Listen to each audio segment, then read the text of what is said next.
আমি আজকে মসজিদের সামনে বসা এই জায়গা কিন্তু জায়নামাজ বিছাই আমরা নামাজ পড়ি। এই জায়নামাজের দ্বারাই আমরা আল্লাহর দিক চাইয়া ন্যায় বিচার করার চেষ্টা করবো।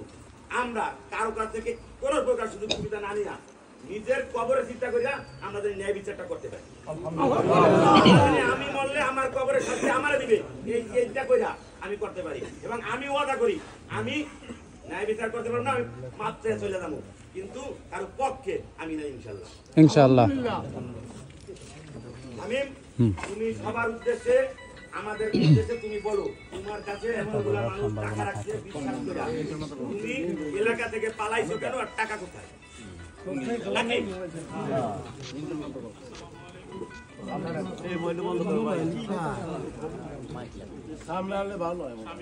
না বোঝা যায় বোঝা যায়।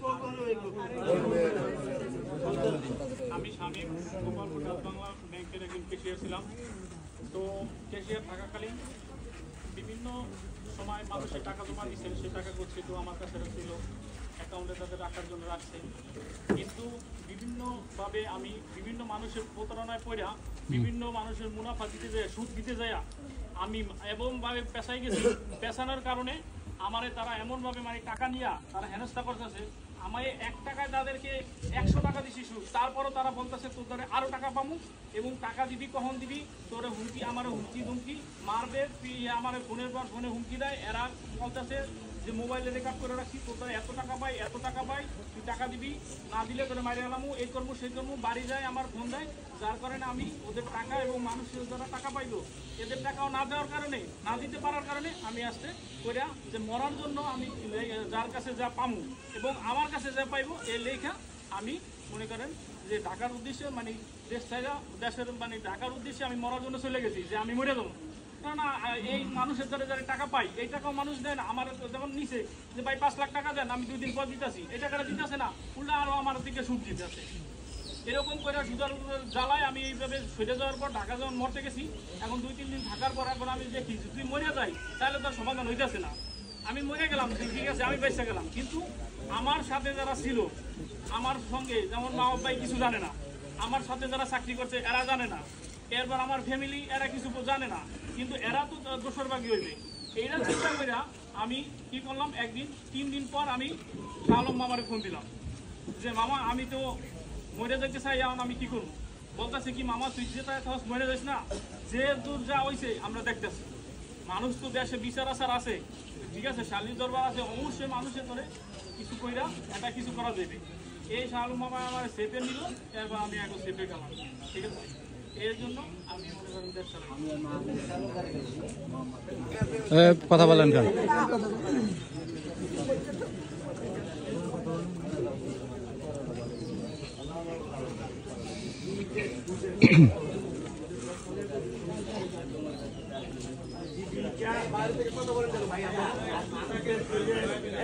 আমি একটা কথা বলি, মানুষ রে তুই তোর টাকা দিবি, টাকাটা কি তোরা বাপের? তোর বাপে কামাই করে তুইছে, তুই তোর আব্বারের ধার দিবি, মানুষের সুদ দিবি, টাকা তো তোর না, তুই তো আমানতের খেয়ানত করতেছিস। খারাপ ভাষা বলে মাইন্ড করে না কেউ, টাকাটা তো তোর বাপের কামাই করা টাকা না, টাকাটা তো আমার বাপের কামাই করা টাকা, টাকাটা তো এর বাপের কামাই করা টাকা। তুই কেন সেইটা দিয়া আর একজনের কত কি খাতির করতে যাবি? টাকা কোথায়? টাকা পাইব, টাকা কোথায়? টাকা পাইব।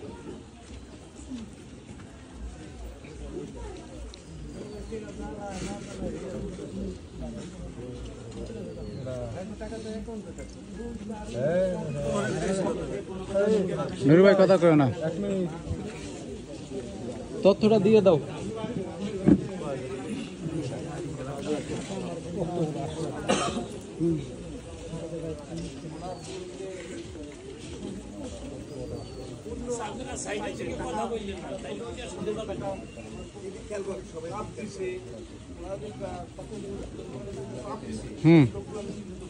জি জি কথা হয়। এই লোকগুলো আছে, সাইন আছে,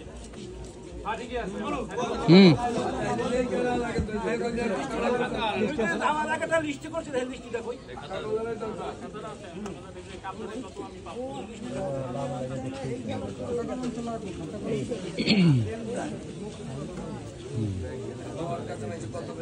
কত তো দিতে পাইবে মানে কার টাকা পাইবে, টাকাটা কি পাবে? জেডাই ওখান পাইবে তো হেডা আগে বাইর তো করতে হইবে। ও দিছে গেল কি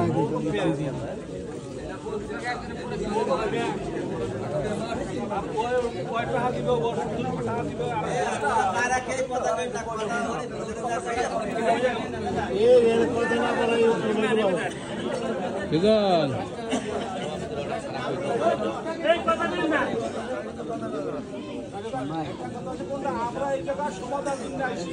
হ্যাঁ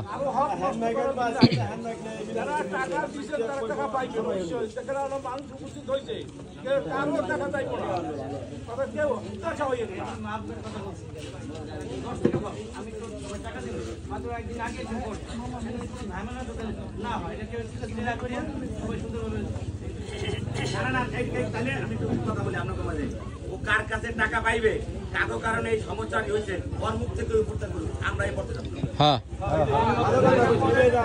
আমরা পড়তে যাব না, ওর মুখ থেকে বলুক কেমন তারা আব্বা, কেমন তারা ওর খালু, আমরা একটু শুনি। ওর মুখ থেকে দেখতে হবে। সর্বশেষ হলে দেনাটা বাইর হবে।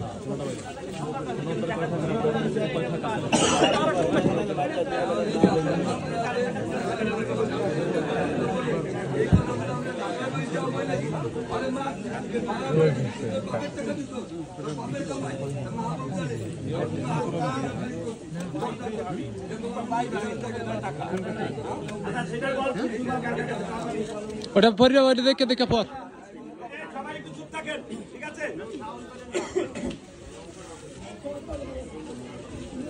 মামা মিস্ত্রি 40,000, সাব্বির হাওলাদার 5,000,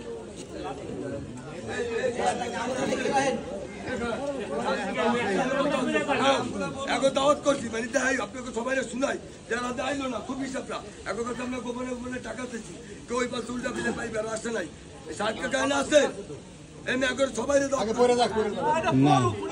কোরবান দিল এটা ওদের নাই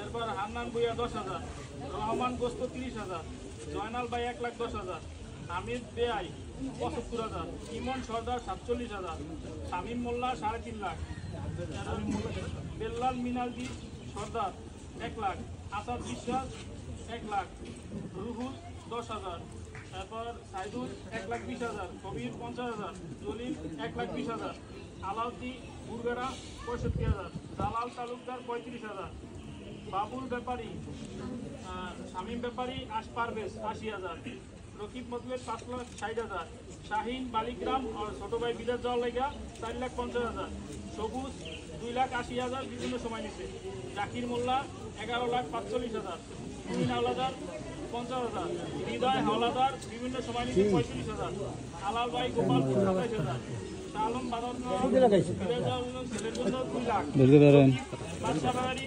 1,20,000, শুধু লাগাইলো টাকা তো নিছে ইমাম ভাই বুরগাড়া 24,000, জুলেখা 35,000, রাকিব তালুকদার 50,000, রাজদাক সারের দোকান 10,000, খায়রুল ভাই বুরগাড়া 30,000, হাবিব ভাই বুরগাড়া 15,000, মাসুদ জবারি 15,000, মিজান শিকদার 10,000, শাহ আলম মিনাজি 2,26,000, আজিজুল খা 18,000, রুবেল ভুইঙ্গাগুল 15,000, আব্দুল হাওলাদার মিনাজি 20,000।